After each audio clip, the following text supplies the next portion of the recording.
बिस्मिल्लाहिर्रहमानिर्रहीम। अस्सलाम वालेकुम व्यूअर्स, क्या हाल है? उम्मीद है सब ठीक होंगे। अल्लाह ताला सबको अपने घरों में खुश रखे, आबाद रखे, आमीन सुम्मा आमीन। जी तो व्यूअर्स, अगर आप लोगों को कोई मुश्किल है, परेशानी है या कोई भी आप लोगों का अटका हुआ काम है तो उसके लिए आप लोग जुल्हज की बाबरकत सातों में इस वजीफ़े को शुरू करें। और जितने दिन तक आपका काम नहीं होता उतने दिन तक आपने इसको करना है। कोशिश करें कि जुल्हज में आप इसको शुरू कर लें। ज़्यादा बेहतर है कि ये 10 तारीख से पहले पहले आप शुरू इसको कर लें।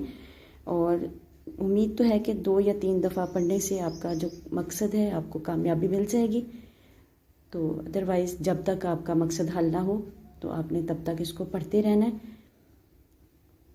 वजीफ़े का तरीका यह है कि वज़ू करके किसी मस्जिद या घर में साफ़ अलहदा कमरे में बनियत क़ज़ाए हाजत 2 रकत नमाज नफल अदा करें।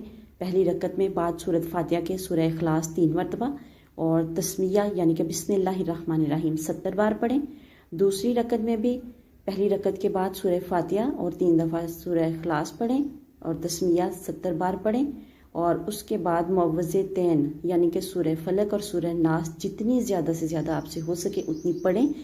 और पढ़ने के बाद फिर आप बाकी की रकत को पूरी करें और फिर सलाम फेर कर 70 मरतबा आप दुरूद शरीफ पढ़ें।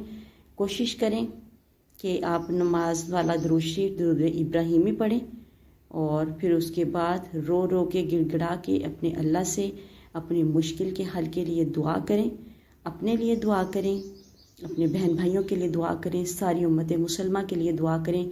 मुझे भी अपनी दुआओं में याद रखें। वीडियो अच्छी लगे तो लाइक एंड शेयर ज़रूर कीजिएगा, चैनल को सब्सक्राइब कीजिएगा। मिलते हैं किसी नेक्स्ट वीडियो में, तब तक के लिए अल्लाह हाफिज़।